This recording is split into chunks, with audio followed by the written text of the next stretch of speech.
Rangpur police lines স্কুলের সপ্তম শ্রেণীর ছাত্র তানভীর সাজাদ মিনান নগরীর 18 নম্বর ওয়ার্ডের পটকিপাড়ায় নিজের বাসা থেকে স্কুলে যাওয়ার পথে প্রায় সময় কুকুরের তাড়া খেতে হয় তাকে। গত সপ্তাহে একটি কুকুর শিশুটিকে আক্রমণ করলে প্রতিবেশীদের সহায়তায় রক্ষা পায় সে। আমি সাধারণভাবে আসতেছিলাম, কিন্তু হঠাৎ দেখি ও আমার পিছনে দৌড়াচ্ছে, মানে আমাকে তাড়া করছে। আমার পায়ের কাছে এসে গেছিল, ওর মুখটা কামড়াইতে ধরছে। তখন আমি চিল্লাইছিলাম, আশেপাশে মানুষরা সবাই ওকে আমাকে বাঁচায় নিছে। এদিকে হিংস্র কুকুর আতঙ্কে গবাদি পশু রক্ষায় নগরীর বিভিন্ন এলাকার বাসিন্দা রীতিমতো লাঠি নিয়ে পাহারা দিচ্ছে। কুকুর থাকবে আর আমরা দুর্বিসহ জীবনযাপন করব, এটা তো আসলে মেনে নেওয়া যায় না। হাতে মোটরসাইকেল নিয়ে আমরাও যাই যখন রাস্তা দিয়ে, আমাদের পায়ে তাড়া করে, কামড় দেয় না কিন্তু তাড়া করে। আমার মনে হয় 20-25টা মুরগি মারি ফেলাইলো। ওই কুত্তে কামড় দিয়ে। কুকুরের বংশবিস্তার রোধে সিটি কর্তৃপক্ষের দায় এড়ানোর সুযোগ নেই বলছেন ওয়াইল্ড লাইফ ও অ্যানিমেল রেস্কিউ টিমের সদস্যরা।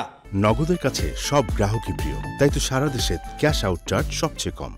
উপজেলা প্রাণী সম্পদ কর্মকর্তা বরাবর তারা কোনো অভিযোগপত্র জমা দিতে পারতো কিংবা সিটি কর্পোরেশনে দিতে পারতো যদি কুকুরটা পাগল হয়ে থাকতো। তবে ওনারা এরকম কোনো কিছু করে নাই। এই কাজগুলো না করেই ওনারা কিন্তু এখন কুকুরটাকে মেরে ফেলছে, যেটা পুরোপুরি অন্যায়।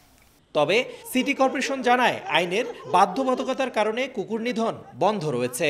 স্থানীয় সরকার মন্ত্রণালয় থেকে অথবা স্বাস্থ্য মন্ত্রণালয় থেকে এরকম কোনো উদ্যোগ নেওয়া হয় যে তাদেরকে যদি তাদের জন্ম নিয়ন্ত্রণের যদি কোনো ব্যবস্থা করা হয়, তাহলে আমার মনে হয় যে সারা দেশে একযোগে যদি কার্যক্রমটা করা হয়।